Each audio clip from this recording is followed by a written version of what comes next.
And welcome everybody to the World of Ability Podcast Network. My name is Emily Comer, and I'm excited to bring you another. I'm a podcast engineer, and excited to bring you another episode of the World of Pets with Debbie Hayes. We are here every Tuesday evening at 8 o'clock p.m. Central, 6 o'clock p.m. Pacific, talking all about our furry friends and anything connected with that. And it'll be a fun show since we're in an animal house here with our furry friends. But we have a great guest today, so I'm going to pass it over to Debbie to kick us off. There we go. Thank you, Emily. Appreciate that. So we always want our pets to feel safe and secure with us. We want them to feel the unconditional love that we have for them. But we also want them to live a long time, but we want that life to be a good one, not just for our convenience so that we can have the pets alive.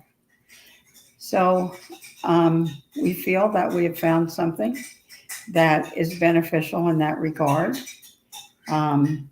DebsPets.com recognizes this and promotes this immune support for pets and for humans. But mostly here, we want to discover all things about pets, and we want to laugh and cry if it's appropriate, but just as I said, discover things about pets. So tonight our guest is Anthony, and the star of the show is Cobb. So we're going to start out and review a little bit from past episodes because they've been on, both of them, mostly Anthony, a couple of times. But I was communicating with Anthony on Facebook, I guess, or Messenger, and turned out that he has a dog that he got at a rescue, and he found an organization that would help him train this dog as a service dog. So, Anthony, could you give us some more details about the process of what you went through? Yeah, so actually the first organization that was discovered by my dad. We live in eastern Washington, and you can't get any farther east where we live before you get into Idaho. So my dad and we go to church over in Idaho. So my dad, on a Sunday afternoon after church, my mom and dad, a couple months before I got up here to Washington, were at a fair, like a county fair, and they saw this booth set up that said Canines with a Cause. So my dad went over and talked to them. He said, "What are you guys all about?" And they said, our primary purpose, or our exclusive purpose, is to help veterans get the service animals that they need for their service-connected disabilities and injuries. My dad said, "That's great. I have two sons, both of whom are service-connected disabled." So he grabbed the information, and when I got up here, he gave it to me. So I waited a few months until the turn of the year, and then in January, I reached out to Canines with a Cause and found out they're based out of Minnesota. That's where their home base is.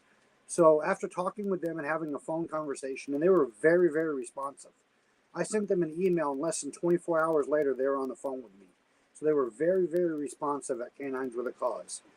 And they said, "Look, we don't have anybody, actually like a branch, if you would, of Canines with a Cause in eastern Washington." They said, "But we do have nonprofit partners that we work with just into Idaho." And I said, "Yeah, I'm familiar with where you're talking about." And so they partnered me with an organization, another nonprofit called Faithful Canine Trainer. And Faithful Canine Trainer is run by a gentleman named Richie. And Richie and I instantly became friends upon talking to each other and talking about some of our 10-year goals and whatnot. We instantly became friends. Well, he told me about a program that he does through Canines with a Cause where he could have Cobb trained to be my service dog. And so after talking to him, I realized he told me, he said, the problem is most insurance companies, like 95% of insurance companies in America, will not cover this for anybody, whether you're a veteran, whether you're just an everyday citizen, they won't cover it for you. He said, and to have a service dog trained costs anywhere between $50,000 and $100,000, depending on the needs of the individual and what needs they need the dog to meet. So I was like, that's crazy. Question. So what is it that the insurance companies are not covering? The training for service Okay. dogs. So, for example, if you said, I'm not a veteran, Debbie, but I need a service dog, and you went to whomever, let's just say Aflac's your insurance provider, and you go to Aflac and you say, hey, I need a service dog, they're like, no, we're not going to cover that. So, which means you would have to cover the expense of the $50,000 to $100,000 out of pocket. So, after we figured out the program that was right for me and Cobb, my dog, we discovered that she was going to end up receiving about $55,000 worth of training. So Richie said, Canines with a Cause does what they do for free. They said, they're not going to bill me. I just partner with them. He said, but there are a few supplies that are going to need to be purchased for you. And I said, okay. You know, the dog needs to go away for 2 months, so we need 2 months worth of food, and we need this. And he began to add it up. Altogether, I got $55,000 worth of training for about $312 for my dog. And so she is fully trained and she's back. Now I have to start training. But that's a funny way to put it, but the reality is I do. So I start tomorrow at 11 a.m. I go into Richie's place where he trains dogs, not just to completely be certified as service animals and to complete the certification, but he also just trains if you need your dog trained, you can take him to his training school. And so tomorrow, Cobb and I go to Richie's at 11 o'clock, and we begin a course called The Basics. And we'll do this. We'll go every week for the next 2 to 2.5 months. And then basically what that is that's me learning how to communicate with her successfully about the training she just received to be my service animal. So the commands I'll need to give her to retrieve things off the floor, or how she'll respond when PTSD and depression begin to set in, and those type of things. So I begin that training with her tomorrow.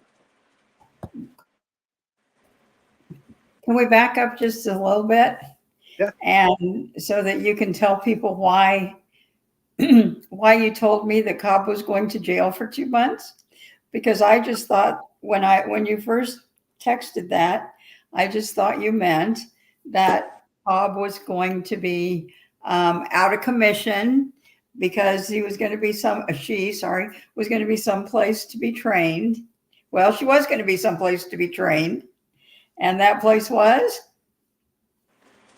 Oh, the Idaho State Prison. So what Richie does is Richie partners with the state of Idaho. So about 15 years ago, the governor of Idaho and the Corrections Commission, the state corrections commissioner of Idaho, met, and they said, we have 2 problems in front of us. They said, number one, our recidivism rate, or our return of inmates, or rate of return of inmates in the state of Idaho is too high. We don't like it. The other problem we have is we have officers in our police department that spend more than half their time with no assignment. And the governor said, well, what officers are those? And they said, those are our canine trainers, the one that train the handlers and the canines how to do what they do out in the field every day. So they put their heads together and they came up with this program where now in state prisons in the state of Idaho, the state police dog trainers come in when they're not training the police dogs. They come in and they teach inmates a vocation. And that vocation is how to successfully be a dog trainer, but specifically how to successfully train dogs so in the end they can be certified as service animals. And so it's a very cool program that they do inside the state prisons in Idaho. So when I heard about this program, and Richie and I decided that was a program Cobb needed to go to, I began to take her into stores with me to try to get her used to walking on a leash and being around the public. Well, we have a kind of a smaller version of Tractor Supply up here in the Northwest, the Pacific Northwest, called North 40. Well, the dog pooped in North 40. Right after that, we found out she'd be going into this program for 2 months. So my mom always says that the whole reason Cobb went to jail for 2 months was because she pooped in North 40. I knew about the pooping. I didn't know about what your mom said. Yeah. That was great. Yep, that's a good one. So, what kind of things is what kind of things is Cobb going to be doing? Well, I mean, you sort of touched on it a minute ago, but if So you for me, it's so incredible. so the extent of my injuries in Iraq have digressed over time. And they told me this was going to happen. They said that your injuries are never going to heal. You're never going to get better. And so basically, I had a spinal fusion in March of 2022, and I just never properly recovered from that. And so due to that, I have very limited mobility. I also have limited ability to do things like squat, sit, change positions when I'm sleeping. One of my biggest struggles every single night is getting out of bed. So if I need to go use the bathroom, if I forgot something in the other part of my trailer where I live, then I have to. It's a real big struggle and moaning and groaning, and it's really painful for me to get out of bed.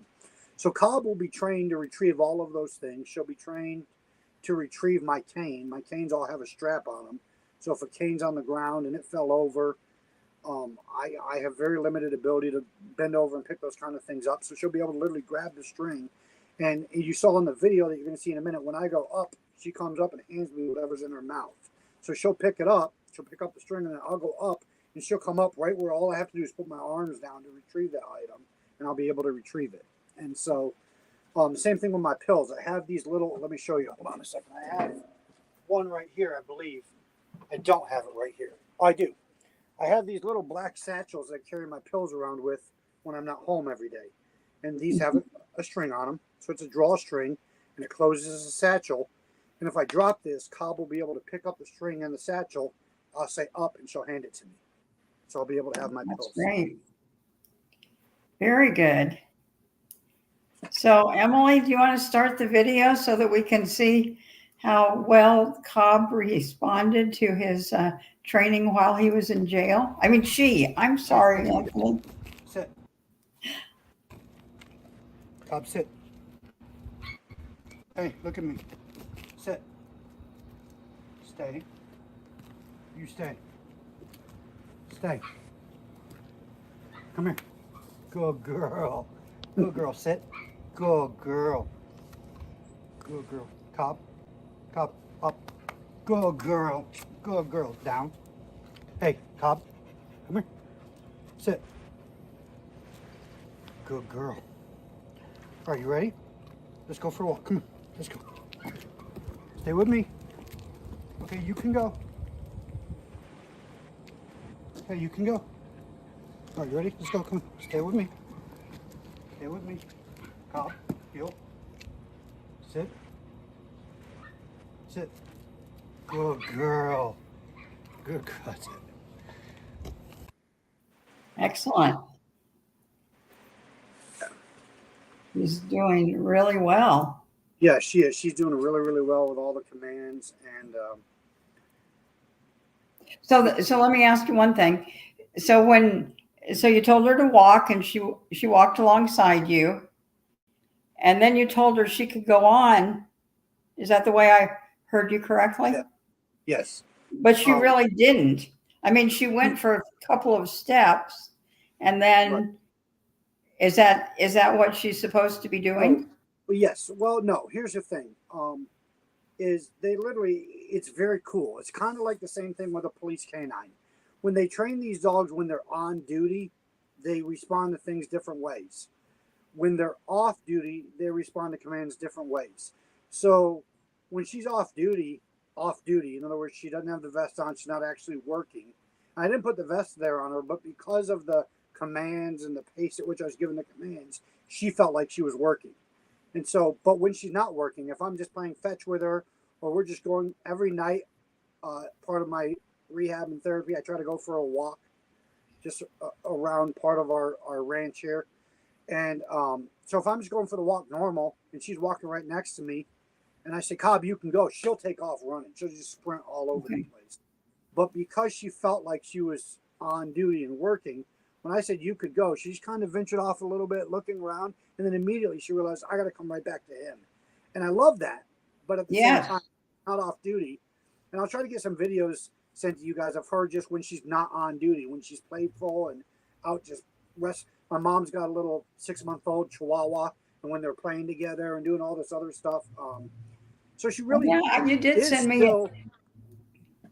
You did send me a video of the two of them running around. Oh yeah, They yeah. were having a great time. Full wind sprints out here on the ranch. I mean, so she's still, and I love the fact that they were able to train her to do what she needs to do when she's on duty, but then when she's off duty, she never lost her playful, exploring personality, and I love that. I love that she didn't, Yes, absolutely. because you want your dog to be who your dog is. Uh-huh. So I think before you had mentioned she's also going to be able to tell you when it's time for you to take your meds. Is that correct? Well, I don't know how they do it, but yeah, she's basically going to be able to alert me like when my pain levels and the chemicals associated with my body, my pain levels increase. Because let's say I forgot to take my meds, or I dropped my meds or something like that. She'll be able to come over and like paw at me and look at me and bark a little bit, or and then if I just drop my pills, I'll be able to give her the command to retrieve it. She'll pick it up and she'll hand it to me, and those kind of things. So she'll be able to do that. Okay. So it would be more, I mean, they tell us that there are service dogs who can be trained, for example, to recognize when an epileptic is going to start a seizure, so that they can alert the person and the person makes sure that they are in as safe an environment as possible when the seizure comes. So, Right. so basically, it's sort of that same intuition Yeah. that in other words, she's not she's not going to be wearing a watch, but Well, not it's just that, like when I have PTSD that begins to happen, when I have depression, I not only have I been in combat and I have the experience of that. Really, the last 5 years of my life have been nothing but a big ball of stress. And so when those type of things begin to mount up and mount up and mount up, and the stress and the depression and the PTSD begin to set in, she literally is able to come over. She sits on my lap, throws her legs over my neck, and just hugs me, and just sits there and hugs me. Yeah. It's good. And she was actually doing a little bit of that before she ever even went to training. She was a very affectionate dog. And I think you saw the video of me when the first time I saw her after 2 months. She was going nuts, jumping up on the fence and kissing me and doing all this other stuff. So she's always been a very affectionate dog. But that's cool to me that she's able to do that. Oh, of course. I think we all like to have affection from our pets if we're really tuned into the pets. But you were talking about epilepsy. I have a daughter that has focal epilepsy, but when she has her seizures are small. They're not like grand mal seizures, and they haven't affected her mind or her brain because we're able to control them very well. But I have a niece that has epilepsy like galore, like the big grand mal seizures, but she's also special needs. She's autistic. And so Canines with a Cause is solely and exclusively a veterans organization, a charity that works with veterans to get these needed service animals. But Richie's organization, Faithful Canine Trainer, he says, I'll work with anybody. I just want to meet the need of the individuals. He takes it so far as to say, I'll fly an individual out here to Idaho and let them pick a dog out of my training center. I'll train the dog, and then I'll fly with the dog out there to them and show them what they need to do to have this serve this dog. And Richie's just really passionate about this. So when I heard about that and my niece having the seizures that she has, the epilepsy that she has, I told my brother about it. And I said, you just get a hold of him. Just have the conversation with him. And I guess he finally tried to reach out to Richie this week.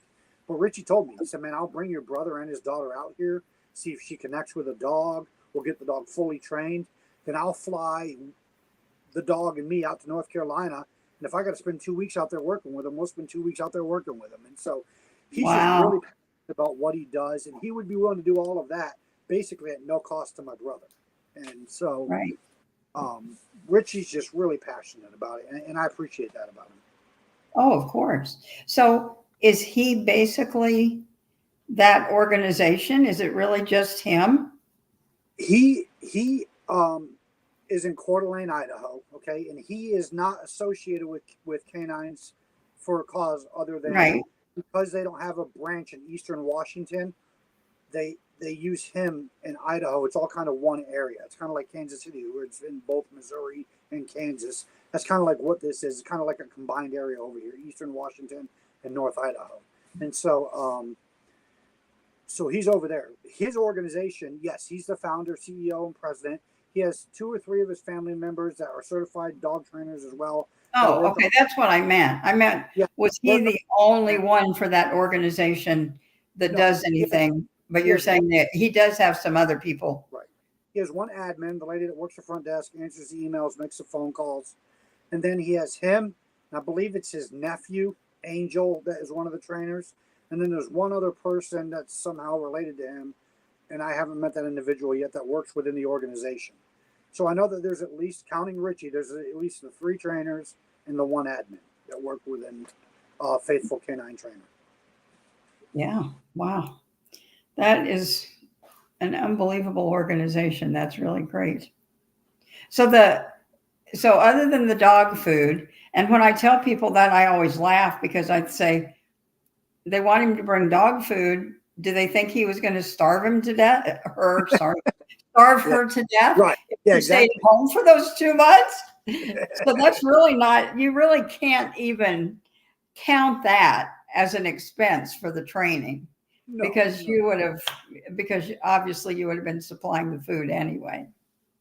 Well, so part of what it is if you can't pay it, then Richie will pay the actual licensing. So the I'm not sure which organization in the federal government it is, but there's so many people that fake these things, right? Between whether it's this is my emotional support animal, which is fine, is a thing, but a lot of people try to give an ESA, an emotional support animal, off as a service dog. So this federal department came in and said all service dogs need to carry, it's basically about the size of a driver's license. And it's a little card that goes inside their vest that says service animal. And that card shows anywhere that asks you that that is an actual certified service animal. And so therefore they can't refuse you service. They can't, because now what the law is they do not have to allow service for emotional support animals, but they do for certified, obviously, service animals. And so, so part of the $300 and something that I paid, just over $300, so right around $300, was paying for that licensing, just because I had the ability to, and I didn't want to leave that all on Richie and his organization. So, but Richie likes to emphasize that if you can't afford to pay anything, we'll just do this for you. And so, Wow. Yeah, so that was part of it. Yeah. And it's, okay, I can think of Canines for a Cause, but Richie's organization is what? Faithful Canine Trainer. Faithful Canine Trainers. So if somebody had someone that they knew that might benefit from that, then they would just contact Richie at Faithful Canine Trainers. Yes, in Coeur d'Alene, Idaho. That's where he is.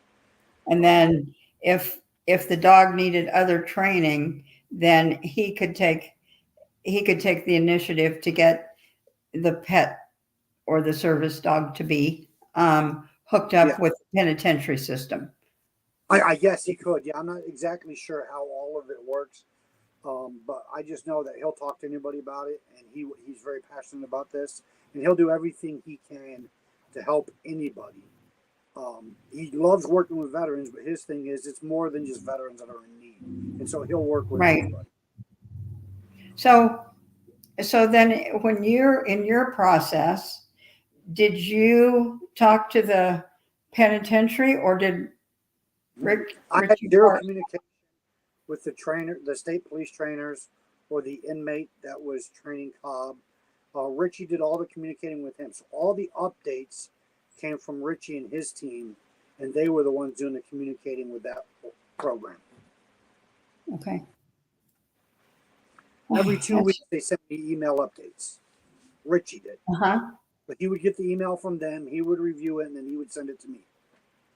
Oh, okay. Yeah. Wow, that's really great. And I mean, I think there's two things that give me goosebumps here. And one of them is people being able to get a trained service dog at a reasonable cost. And the other one is the fact that, as you said, that the training that the inmates are learning is phenomenal. I mean, Yeah. you think that they are going to be able to be discharged from the penitentiary and have, because that's really special, pretty specialized training, the dog It, training. I mean, they aren't, they aren't like all over the place. Like if somebody is incarcerated and they come out and they end up going to apply at a McDonald's or something, they're going to be with a gazillion other people. But right. the dog training is really a more of a specialized thing. So I think So that's very exciting. we've discussed in previous episodes, Debbie, that I spent 9.5 years working as a corrections officer in the Federal Bureau of Prisons. And so just kind of to refresh your viewers' memory, if I may, the recidivism rate, which is a fancy way of saying the rate of inmate return within the federal prison system, has not fallen below 80% since the Reagan administration. So, in other words, since the Reagan administration, so for the last 40 plus years, more than 80% of inmates convicted of a federal crime will return to prison once released, is what that number means. From somebody that spent 9.5 years as a corrections officer working in the fifth most violent federal prison in the country, I can tell you a big part of that problem is when they get released, they feel lost. They have no vocational training. A lot of them have no socialization training. They don't even know how to conduct a job interview, what to wear at a job interview, or how to write a resume. They just don't know. They have no idea.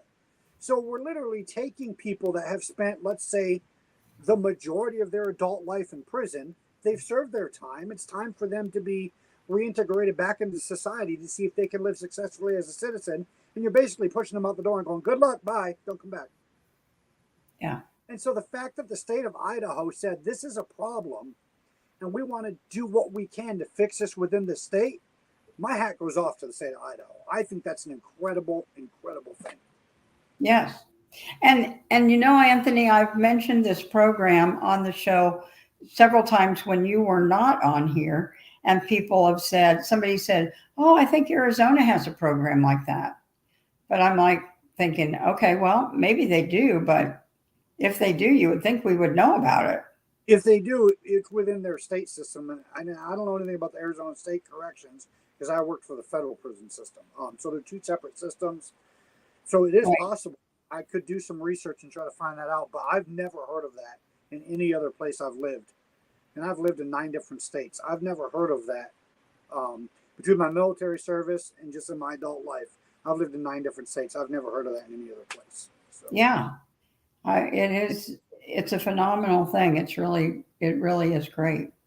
So then the other problem that has to be solved, and I think there probably are some programs that that will address, like you said, skills, job skills, resume skills, etc. But they're just not prevalent enough and don't reach enough people, probably. So for those of you out there who want to be doing something good for the nation, you can establish a nonprofit that where you can help inmates that are being released get jobs and be more productive in society. And I could talk about this all day. I believe it's a threefold thing. Number one, they need to feel like they have some ability to be contributing members of society, so vocationally. The other one is spiritually. They need some kind of, and I'm not trying to force any type of religious belief down anybody's throat, but the fact of the matter is, all kinds of numbers show if somebody has any type of spiritual guidance in their life, they have a better base to their life and a system of support in which to depend on. So vocational, spiritual, and then the other one is some kind of interpersonal support system, family, a spouse, a close friend, a roommate that's going to help him walk the straight and narrow. Those are the three pegs that an inmate needs for society. So the fact that the state of Idaho took the time out to recognize that and said, hey, you know what, we can in a big way at a very low cost deal with one of them, and that is the vocational aspect of this. Right. Again, I take my hat off to them. And it's funny that you mentioned that third one too, because actually the second one in this story enters in also. But we have a fella at church, and I go to a small church that really is a mission church. It's not, not in the greatest part of town. And this particular fella also was at the previous church that I was at, but he started coming here. I guess it's been a year. So the pastor and one of the other people that is instrumental in working at not working as an employee, but is involved in the church, got him a placement. And the reason I know it's been a year is because he says, yes, I've been there for a year. Doesn't seem possible, but he said, I'm going to be going out on my own now. But he said, I have a support system now, just like what you were saying. He was saying, I've been through this before, but I didn't really have a support system at that time. I really feel, feel good about my chances of success this time. Good. And it seems like it. He's still at church and still looks like he's eating well instead of doing other things. Good. Yeah, there you go. Right. I'd rather you do that. So, yeah. But yeah, the same type of thing that you're saying is that, and of course the spiritual, because he is going to church on a regular basis. And then the practical stuff that people need to have that boost. You need to have that support system. So I agree. All right. Well, Anthony, we look forward. How long is it? Did you say like 6 weeks? I'll find out exactly tomorrow and I'll let you know. I'm not exactly sure of the time frame. It's going to be anywhere from 6 to 12 weeks. I'm not sure. Okay. Very good. Well, the video worked out great. Thank you, Emily. And thank you, Anthony, for taking it. And so that'll be great because we'll be able to do another video, right? Yes. And absolutely. see her yes. her retrieving your pill pouch and doing other things that'll help you out. So again, for veterans, the initial organization was Canines with a Cause. And where again are they? Where are they located? Who do they serve? The organization headquarters is in Minnesota.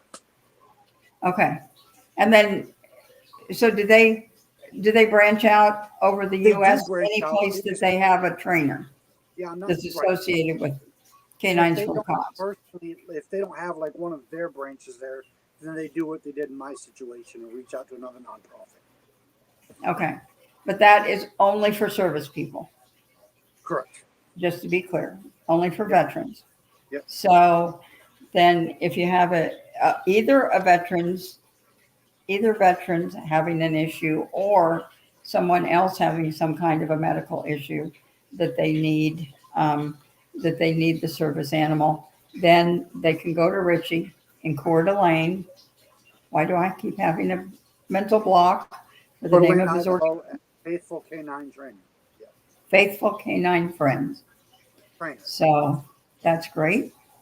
And if anybody out there would like to know more about the promoting immune support for pets and humans, you can go to debspets.com or you can contact me on LinkedIn at Debbie-Hayes-AZ, and I can give you some more information that'll let you know why we think those products are so great. So thank you, Emily. You ready to close us out?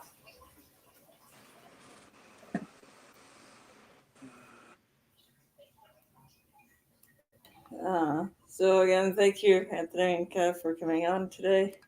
And just talking about veterans, I know Debbie's been on before with a project I heard organization.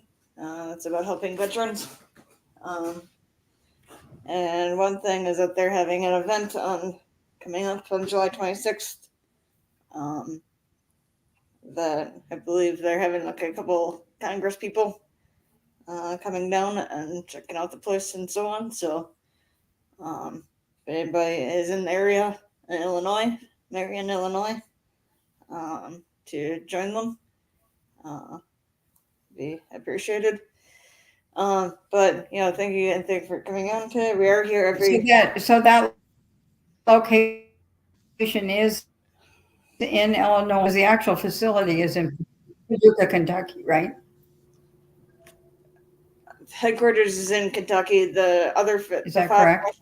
Fab Rush is in Illinois too. The facility is in Illinois too. Okay. But again, okay. I thought it was in Kentucky. My mistake.